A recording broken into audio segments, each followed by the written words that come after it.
Details చూద్దాం. గాంధీ భవన్ లో కాంగ్రెస్ కార్యవర్గ సమావేశం మొదలైంది. ఈ సమావేశానికి ముఖ్యమంత్రి రేవంత్ రెడ్డి హాజరు కానున్నారు. ఇందులో 5 అంశాలపై చర్చించనున్నారు. కొత్త డీసీసీ అధ్యక్షులకు కార్యవర్గం స్వాగతం పలకనుంది. అలాగే పూర్వ డీసీసీ అధ్యక్షులకు ధన్యవాదాలు తెలుపనున్నారు. పంచాయతీ ఎన్నికల్లో అనుసరించాల్సిన వ్యూహం, ప్రజాపాలన వారోత్సవాలు విజయవంతం చేయడంపై సీఎం దిశానిర్దేశం చేసే అవకాశం ఉంది.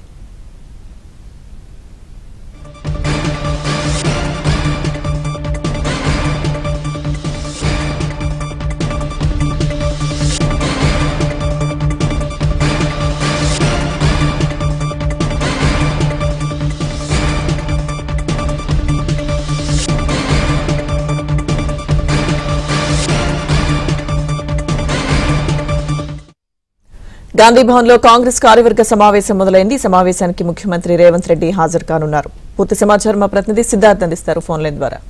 సిద్ధార్థ్, గాంధీ భవన్ లో టీపీసీసీ కార్యవర్గ సమావేశం మొదలైంది. కాసేపట్లోనే సీఎం రేవంత్ రెడ్డి కూడా ఈ సమావేశానికి హాజరు కానున్నారు.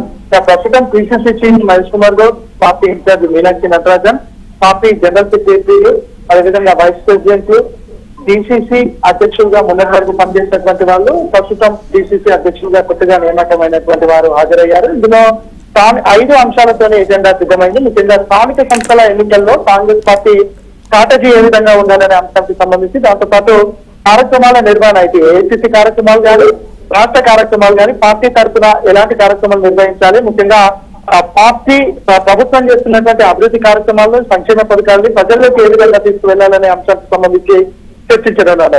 దాంతో పాటుగా పార్టీ నిర్మాణానికి సంబంధించి అడుగులు వేయనున్నారు. పార్టీ నిర్మాణం బలంగా ఉండాలని, పటిష్టంగా ఉండాలని కాంగ్రెస్ పార్టీ భావిస్తుంది. దాంట్లో భాగంగానే మొన్న జరిగినటువంటి డీసీసీ నియామకాల్లో కొత్తగా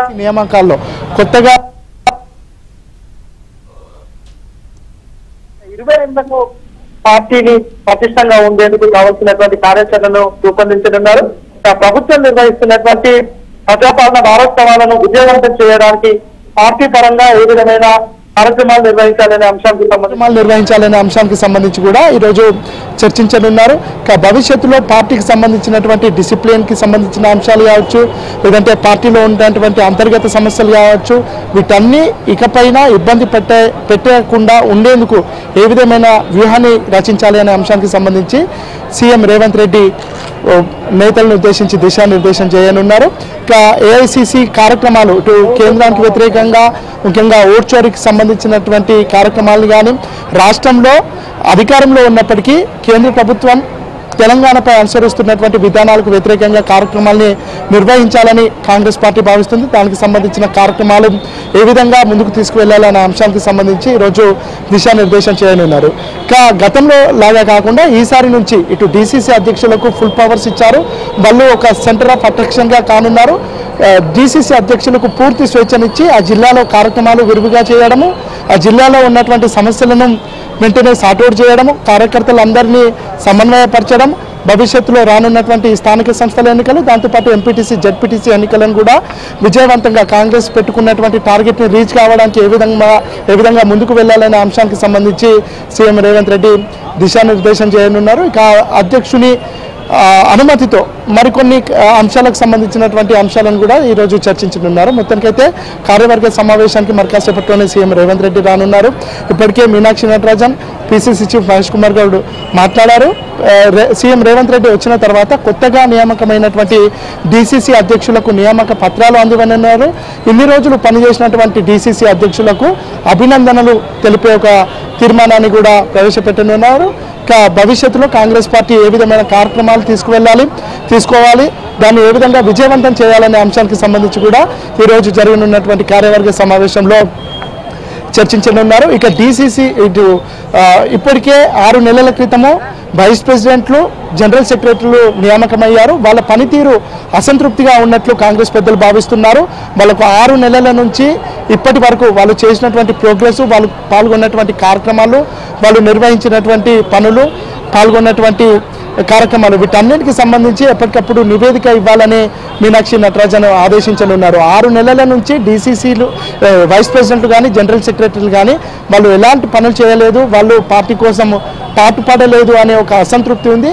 ఇక్కడి నుంచి అలాంటి ఇబ్బందులు తలెత్తకుండా వాళ్ళకు ఎప్పటికెప్పుడు కార్యక్రమాలు ఇవ్వడం, వాటికి సంబంధించినటువంటి నివేదికలు తెప్పించుకోవడం డీసీసీలకు బాధ్యతలు అప్పచెప్పనున్నారు. మొత్తానికైతే ఈరోజు జరగనున్నటువంటి కార్యవర్గ సమావేశము కాంగ్రెస్ పార్టీకి ఒక బూస్టప్ లాగా, ముఖ్యంగా డీసీసీ అధ్యక్షులకు ఒక బూస్టప్ లాగా ఉంటుందని కాంగ్రెస్ నేతలు భావిస్తా ఉన్నారు.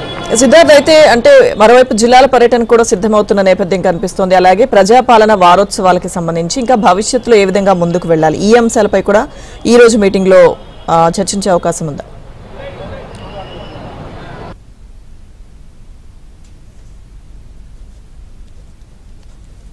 లేదో ఆయా పట్టణాలలో ఆయన పర్యటిస్తున్నారు. ఇప్పటికే నిన్న మక్తల్లో పర్యటించారు, ఈ రోజు ఖమ్మంకు వెళ్తున్నారు, రేపు కరీంనగర్ వెళ్ళనున్నారు. వెళ్ళినటువంటి సందర్భంలో అక్కడ అభివృద్ధి కార్యక్రమాల్లో, సంక్షేమ కార్యక్రమాలకు సంబంధించి, అభివృద్ధి కార్యక్రమాలకు సంబంధించి శంకుస్థాపనలు కూడా చేస్తూ ఉన్నారు. ఇక సర్పంచ్ ఎన్నికలకు సంబంధించి సీఎం డైరెక్ట్ గా చెప్పకపోయినప్పటికీ అభివృద్ధికి మద్దతు తెలపండి అని ప్రతి మీటింగ్ లో సీఎం రేవంత్ రెడ్డి చెప్తా ఉన్నారు. ఇక ఈ వారం రోజుల పాటు జరిగిన తర్వాత 8-9 తేదీలలో గ్లోబల్ సమ్మిట్ ని కూడా నిర్వహిస్తున్నారు. ఇక దీని ముగింపు వేడుకలను 13వ తారీఖున తెలంగాణ టీంతోనే అర్జెంటీనా టీం ఒక ఫుట్బాల్ మ్యాచ్, ఫ్రెండ్లీ మ్యాచ్ ఆడనుంది. ఆ రోజు ఈ ప్రజాపాలన వారోత్సవాలకు ముగింపు పలకనుంది. దాంతోపాటు ఈరోజు ఈ మీటింగ్ అయిపోయిన తర్వాత సీఎం రేవంత్ రెడ్డి నేరుగా ఖమ్మం వెళ్తారు. ఖమ్మంలో ప్రజాపాలన వారోత్సవాలలో పాల్గొంటారు. అనంతరం హైదరాబాద్కు తిరిగి వచ్చి హైదరాబాద్ నుంచి ఢిల్లీకి వెళ్తారు. ఢిల్లీకి వెళ్ళి రేపు ఉదయం ప్రధాని నరేంద్ర మోడీని, పార్టీ చీఫ్గా ఉన్నటువంటి మల్లికార్జున ఖర్గేని, రాహుల్ గాంధీని కలిసి గ్లోబల్ సమ్మిట్కు వాళ్ళను ఆహ్వానించనున్నారు. ప్రస్తుతం అయితే సీఎం మరి కాసేపట్లోనే గాంధీ భవన్లో జరగనున్నటువంటి కార్యవర్గ సమావేశంలో పాల్గొంటారు. కార్యవర్గ సమావేశంలో కొత్తగా నియామకమైనటువంటి డీసీసీ అధ్యక్షులకు దిశానిర్దేశం చేయనున్నారు. వాళ్ళు ఏ విధంగా పనిచేయాలి, వాళ్లకు భవిష్యత్తులో ఉన్నటువంటి సవాళ్ళు ఏంటి, వాటిని ఏ విధంగా అధిగమించాలి అనే అంశంపై డీసీసీ అధ్యక్షులకు దిశానిర్దేశం చేయనున్నారు. దాంతోపాటుగా జనరల్ సెక్రటరీలు, వైస్ ప్రెసిడెంట్లు కూడా ఈ కార్యక్రమానికి హాజరయ్యారు. వాళ్ళకు సంబంధించినటువంటి కార్యక్రమాలు వాళ్ళు ఇప్పటి వరకు 6 నెలల్లో వాళ్ళు ఎలాంటి ప్రోగ్రెస్ లేదు, వాళ్ళు భవిష్యత్తులో ఈ విధంగానే ఉంటే పదవులు ఊడిపోతాయనే ఒక హెచ్చరికను కూడా జారీ చేయనున్నారు. భవిష్యత్తులో పని చేస్తే మాత్రమే వాళ్ళను పదవుల్లో కంటిన్యూ చేసే అవకాశం ఉందని చెప్పారు. Thank you Siddharth.